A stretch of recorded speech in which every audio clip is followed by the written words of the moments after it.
వాస్తవ పరిస్థితులు ఆలోచిస్తారా అని మిమ్మల్ని అడుగుతున్నా. మభ్య పెడతారు. ఎంత మభ్య పెడతారంటే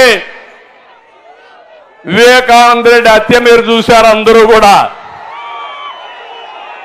చంపేసి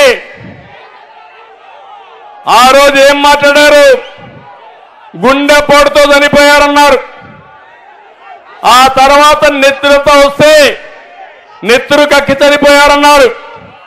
ఆ తర్వాత మొత్తం నెత్తి మీద మెదడు కూడా బయట వచ్చేసి అప్పుడు అన్నారు నారాసుర రక్త చరిత్ర అన్నారు.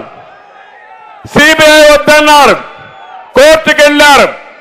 కడాన గవర్నమెంట్ వస్తానే సింపతితో ఏం చెప్పాడు? ఆ రోజు మా నాన్న లేడు, మా బాబాయి కూడా చంపేశారు, దిక్కులేని బిడ్డ అయిపోయా, చంపింది ఆయనే, దిక్కులేని బిడ్డగా చలామణి చేసి సింపతి తెచ్చుకొని కోడి కత్తి డ్రామా ఆడి ఓట్లు సంపాదించాడు. ఇప్పుడు ఏం చేశాడు? కోడి కత్తులు చేసిన సీను జైల్లోనే ఉన్నాడు. పాపం 5 ఏళ్ళు అయిపోయింది చేయని పాపానికి.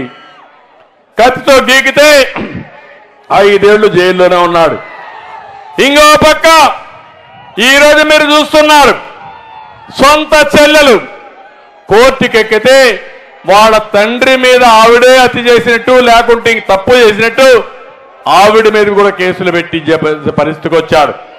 నిన్న మొన్న వాళ్ళ సొంత చెల్లెలు వేరే పార్టీలు చేరితే దానికి మనల్నే తిడుతున్నాడు. అంటే మీ ఇంట్లో మీరు సరిగా చేసుకోకుండా దానికి కూడా మమ్మల్ని విమర్శిస్తే ఇది ఎక్కడ న్యాయమని అడుగుతున్నా. ఈ వ్యక్తి మనస్తత్వాన్ని ఒకటి గుర్తుపెట్టుకోవాలి. అన్ని తప్పులు చేస్తాడు, నేరాలు చేస్తాడు, ఘోరాలు చేస్తాడు. అవి ఎదుటి వ్యక్తుల మీద నేరాపణలు చేస్తాడు.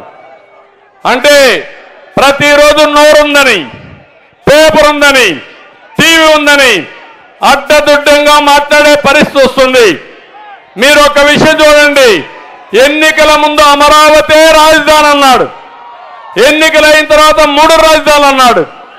5 సంవత్సరాలు రాజధాని లేని రాష్ట్రంగా ఈ రాష్ట్రాన్ని తయారు చేసే పరిస్థితికి వచ్చాడు. మీరు ఒక విషయం చూడండి. ఎన్నికల ముందు అమరావతి రాజధాని అన్నాడు. ఎన్నికలైన తర్వాత 3 రాజధానులు అన్నాడు. 5 సంవత్సరాలు ఆంధ్రప్రదేశ్లో ఉండే పేదవాళ్ళందరికీ అండగా ఉండడం, నేను ఇచ్చిన సూపర్ 6 కాకుండా మీకు కార్యక్రమాలన్నీ పెట్టి పేదరికం నిర్మూలన చేసే బాధ్యత, పేదరికం లేని సమాజాన్ని చేసే బాధ్యత నాదని మీ అందరికీ హామీ ఇస్తున్నా. జగన్మోహన్ రెడ్డి చేసే పని 10 రూపాయలు ఇచ్చి 100 రూపాయలు దోచుకోవడం.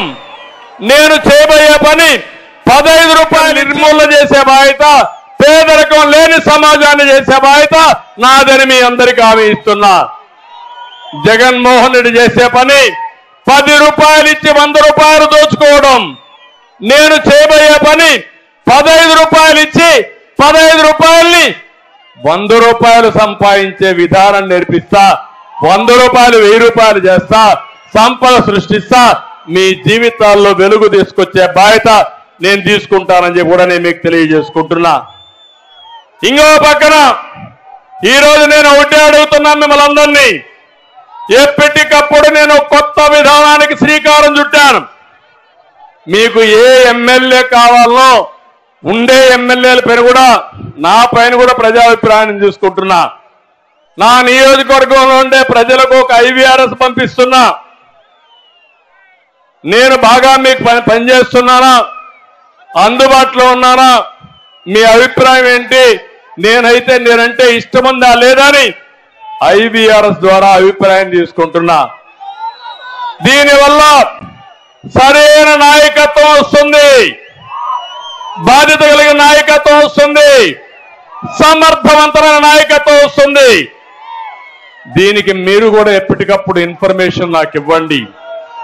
నా ఆలోచన ఒకటి, సామాజిక న్యాయం జరగాలి, అందరికీ న్యాయం జరగాలి.